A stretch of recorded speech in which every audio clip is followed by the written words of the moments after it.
Hello, and welcome to episode 2 of an unnamed podcast. I'm Sarah. I'm just going to dive straight into it. On the subject of creating positive out of negative, I've been going through a process the last maybe 3 months where I'm trying to reduce consumption in our household, reduce single-use plastics, and reduce the need for spending money on unnecessary things without going without, essentially. And I posted a video, I think it was a couple of months ago now. I tried to make butter. Look, I made butter. I made butter. How cool is that? But I didn't expect it to be so messy. So I did film making butter because I just like to film completely random things in my day. And in the filming, there was this short little clip that I turned into a TikTok. And again, I got absolutely annihilated for posting something on the internet, as we all do. We all do. Everybody gets annihilated for posting things on the internet.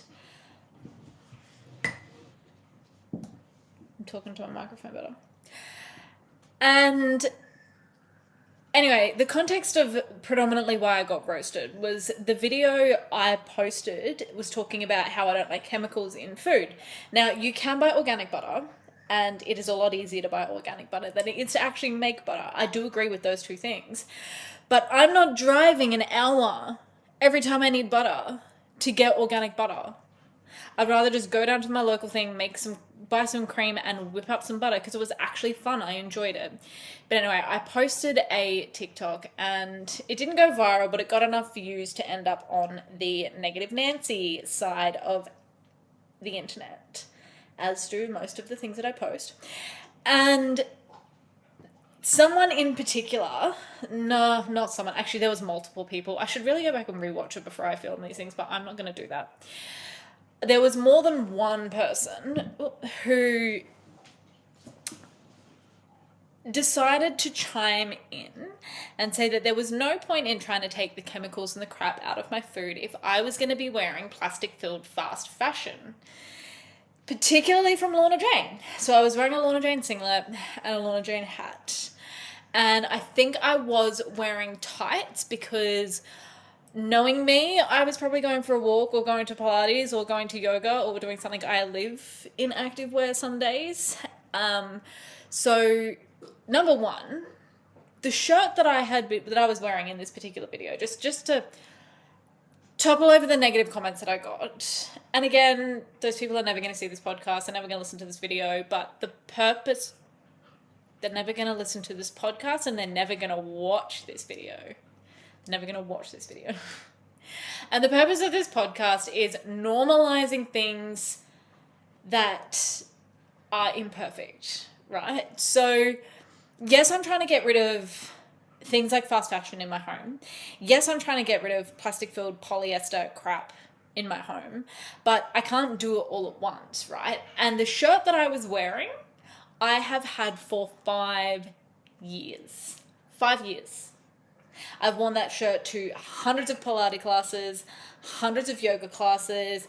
I can't even tell you how many dance classes, how many walks, how many hikes. I have worn that shirt. And that shirt didn't actually have polyester in it. It was 100% cotton. The pants that I was wearing were, I think, 50% cotton and elastane and then like 5% polyester. And the hat that I was wearing, I think it was mostly cotton, because I actually look at the tags of things before I buy them. And the reason why I do is because I do try to avoid polyester and I do try to avoid viscose and rayon, just not so much for me, but more so for the environment. I will endeavor not to buy those things if I can get away with it. And yeah, all of these comments were just blowing up about, you support fast fashion. There's no point taking chemicals out of your food if you're just going to wear it. There's no point in trying to better yourself or do all of these things, because you do other things. And the reality is, guys, we live in a complicated world, right? I have been trying to find linen and cotton only clothes for years. And to even just go into Maya or David Jones and find something that isn't lined with polyester or isn't lined with rayon or viscose or something, right, is actually really hard. So I bought a haul of clothes maybe a week ago now, all from Review. Everything was cotton or linen. There was a couple of things that had like elastic bands in them and stuff, and that is actually where the polyester comes into the more expensive clothes, is like if there's elastic bands or if there's, you know, a lot of stretch in the material, because you can't really stretch cotton and linen. It needs something to give, right? And the haul that I bought, now keep in mind, I buy clothes maybe once a year, and I usually buy them in December because it's my birthday, Capricorn baby. It's also Christmas. I don't really get very many Christmas presents, so I buy myself my Christmas presents, and I usually buy a couple of shirts, maybe one or two skirts and a pair of pants. If I need another jumper, I only buy what I'm lacking or need to replace, right? Like, I don't buy a lot. I think I bought one dress, two shirts, a skirt, one pair of pants, and one pair of shorts and one pair of like longer linen pants. And it came to $1,100. It was $1,099 for a dress, two shirts, a skirt, a pair of shorts, and a pair of pants. It was $1,100. Now, all of these were predominantly linen and cotton based, which does automatically drive the price up because those fabrics are way more expensive than rayon, viscose, and polyester. But you can't expect people who don't have disposable incomes to spend $1,100 on a shopping haul. I am married. There's two of us. We don't have children yet. We both have strong, sustainable, consistent incomes, and we both have had strong, sustainable, consistent incomes for a very long time. And we are in a very privileged position of where I don't have to budget clothes. I don't have to budget for things like that. But you cannot expect people to go out and spend $250 on a day dress. It is obscene to expect that. And unfortunately, the world that we've developed as society and become okay with is a world that things like polyester and elastane and all of those things are cheap. You know, you can buy shirts for $5 to $10, and if you only have $5 to $10 to buy a shirt, then you only have $5 to $10 to buy a shirt. But to cycle back to my original comment, that the Lorna Jane shirt that I was wearing, and one of the biggest arguments that was in my comment section was the fast fashion comment, right? Now, yes, there are a lot of companies who do support fast fashion these days. There's your Zara's and your, is it Shein? I don't even know, because I don't even buy online because my body's a weird shape and it just doesn't work for me. But if you buy a shirt, let's just say you splurge one day, right? And you spend $90 on a shirt. You spend $90 on a shirt that's cotton or linen or, you know, something that is a less toxic fabric, a more sustainable fabric, less toxic to your skin and your body, less toxic to the environment.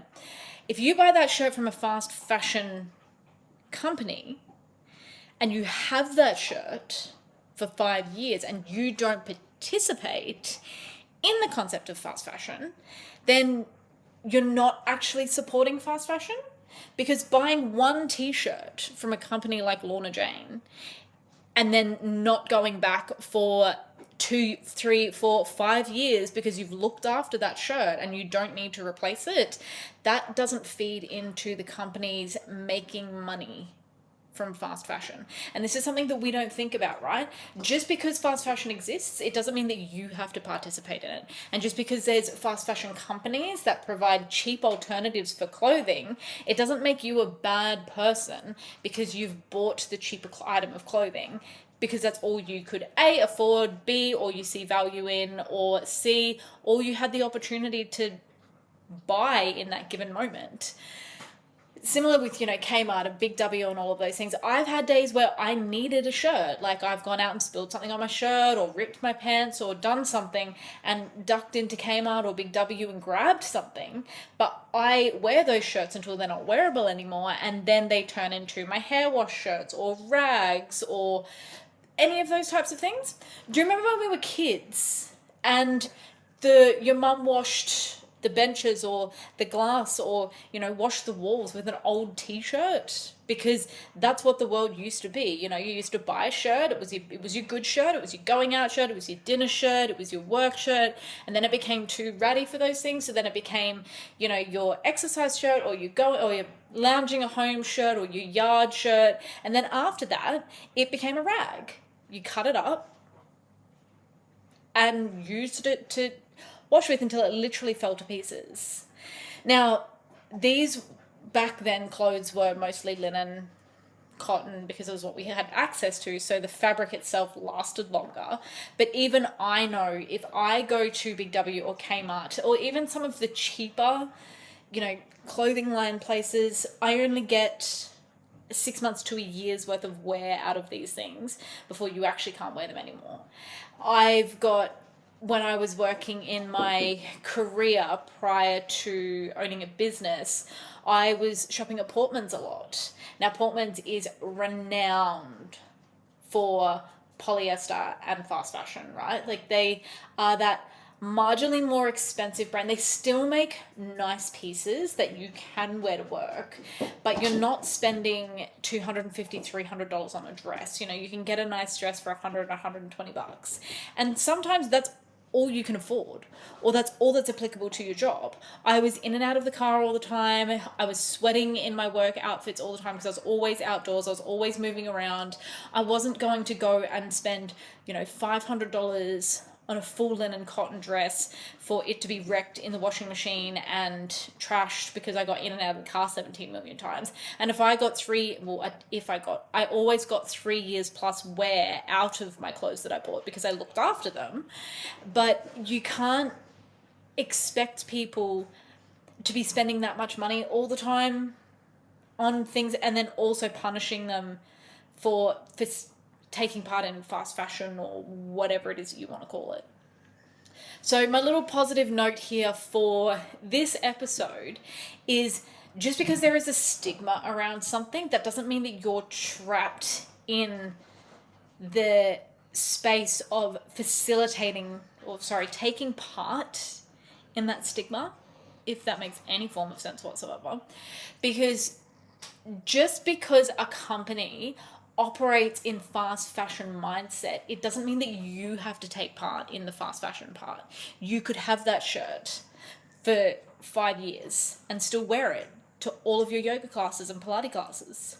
The pants that I used to wear to yoga and Pilates that have lost their stretch and I can't really wear them there anymore, they're my painting pants now. They're covered in paint, and every time I paint, I put on them. It's a choice between those pants or my old jeans that are too big for me now. So, I bought those pants from Lorna Jane, again, would have been 5 years ago, and I'm still wearing them, not as exercise pants anymore because they've given out. The shirts are fantastic, but the pants give out a little bit faster. But they're now my painting pants. And the same with the jeans that I bought. They are just now my painting jeans. And same with the flannel that I used to wear camping. It's now my painting flannel, and I have a new camping flannel. So you don't have to participate in the concept of fast fashion just because you buy something from a company that is built on fast fashion. This comes down to your individual choices and your individual actions and making decisions in your day-to-day in a world